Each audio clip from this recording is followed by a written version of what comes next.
We might have to have pancake breakfasts more often. Seems like we're quite full this morning. I'm glad all of you are here, hopefully for this, and then hopefully we'll see a lot of you over at the pancake breakfast that happens immediately after Mass. So I made the announcement, so I haven't forgotten. But maybe we should get, right to the point about this 5th chapter of Ephesians, our second reading today. Most people hate it.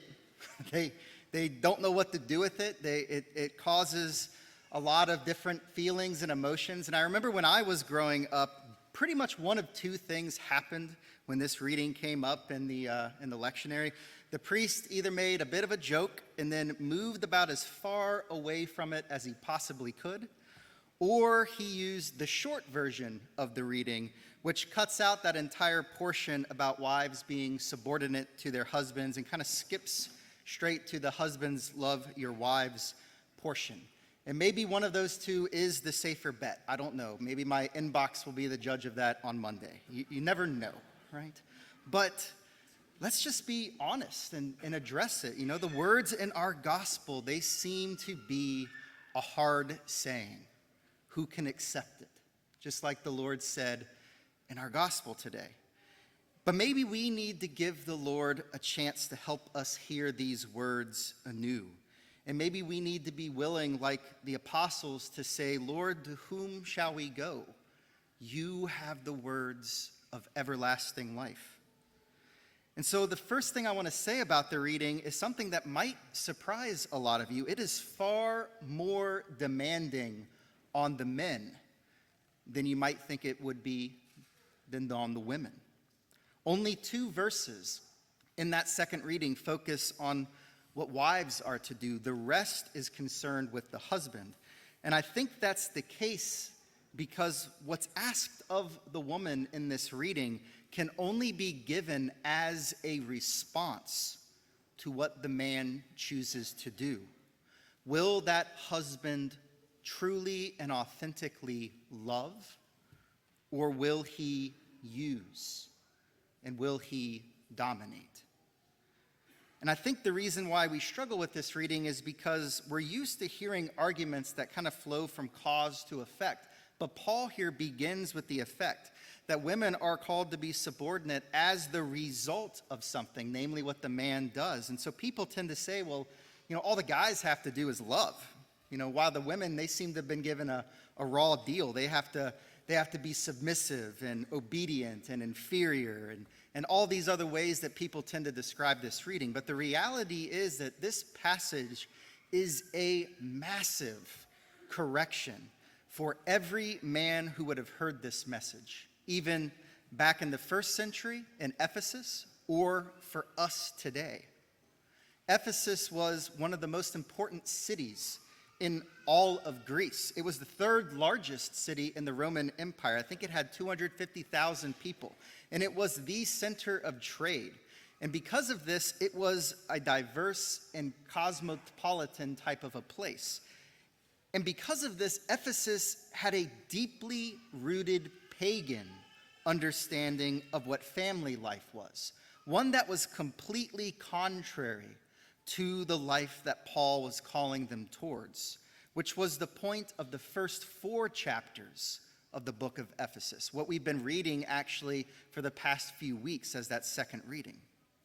He tells them in one part of it that previously you were dead in your transgressions and sins, in whence you once lived, following the age of this world. And he urges them to live in a manner worthy of the call you have received, so that you can be one in body and spirit, because you have one Lord, one baptism, and one God and Father of all. The entire point of the book of Ephesus, or the Ephesians, especially the chapter we heard today, is to renounce Ephesus's deeply held pagan views about marriage and about family life. For example, the word love in Ephesus was about as far from the concept of marriage as fidelity was in those days. You didn't marry for love, and you certainly didn't marry to be faithful. That wasn't a thing back then. And the mere thought that a husband owed anything, much less love, to a wife would have been laughable. That's how bad it was. And so Paul reminds these people who have now converted to Christianity, you know how you once lived. You remember how you used to use and abuse each other, even within your own family, and especially with your own wives. But that is not how Christians live. We have a different code. And so it's only then that he describes what a Christian marriage truly looks like, and it is the polar opposite of what a pagan marriage looked like. First, Paul tells us that marriage is founded on mutual submission. Be subordinate to one another out of reverence for Christ. Again, to a first century pagan, laughable. No first century man would have ever thought to subordinate himself to a wife. But here Paul is laying out the first and fundamental precept of a Christian family, that both husband and wife mutually submit themselves to the care and to the love of the other. And in this, they are equal. Second, then, Paul affirms that while there is this mutual submission, there's also an ordering in family life. Just as there is an order in any organization, be it a church, be it a company. However, the word he uses here, subordinate, it doesn't mean blind obedience, and it certainly doesn't imply an inferiority, like what many people think. And we know this because that same word is used all the way back in Luke when it says that Jesus was obedient to his parents, Mary and Joseph, while he grew in wisdom and strength. Jesus wasn't inferior in any way to Mary and Joseph, right? He's God. But rather, he willingly placed himself under the order of the family dynamic. And that's what subordination means here. It means to be placed in a right ordering for the proper functioning of the group. It doesn't mean slavery. It doesn't mean inferiority. It doesn't mean just obedience for the sake of obedience. Pope Paul VI described this subordination in comparison to the head and to the heart. And he wrote in an encyclical, "For if the man is the head, the woman is the heart. And as he occupies the chief place in ruling, so she may and ought to claim for herself the chief place in love." That doesn't sound like inferiority to me, because neither the heart nor the brain can live without the other. They are both necessary. But then Paul tells us what should happen for this subordination to come about. He says, "Husbands, love your wives, even as Christ loved the church." And to hear that in first century Ephesus would have been like a bomb. Because just the concept of simply loving a wife would have been novel and for most pagans foolish. But Paul goes so far beyond that. Because how did Christ love the church? He handed himself over for her. He died for her. So strong must this love be for husbands that they must love their wives as their own body, such that a man would leave his father and mother and be joined together with his wife, and the two become one flesh.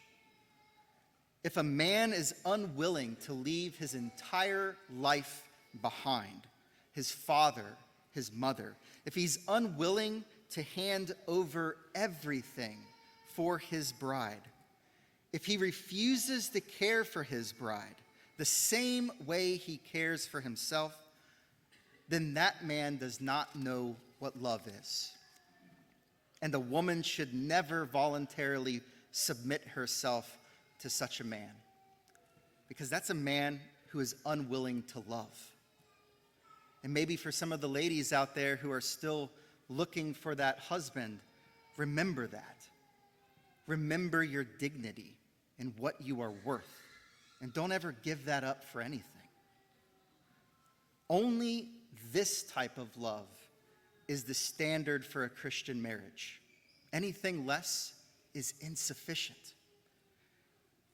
Now, taking this reading completely out of context is nothing new, and especially being taken out of context by men. St. John Chrysostom in the 3rd century wrote about this reading, and he didn't address the ladies, he addressed men. And what he said was entirely profound, and I think it frames everything about what this reading is truly about. He says, pay attention to love's high standard. If you men take the premise that your wife should submit to you as the church submits to Christ, then you should also take the same kind of careful, sacrificial thought for her that Christ takes for the church. Even if you must offer your own life for her, you must not refuse. Even if you must undergo countless struggles on her behalf and have all kinds of things to endure and suffer, you must not refuse. Even if you suffer all of this, you still have not done as much as Christ has for the church. The church submitted to Christ only after he demonstrated his love for us. And how did he do it? By not refusing. He didn't refuse the pain and the suffering, and he didn't refuse the cross. And that's the way it always had to be, and that's the way it always has to be. Because love always comes before any kind of submission. And we must never refuse.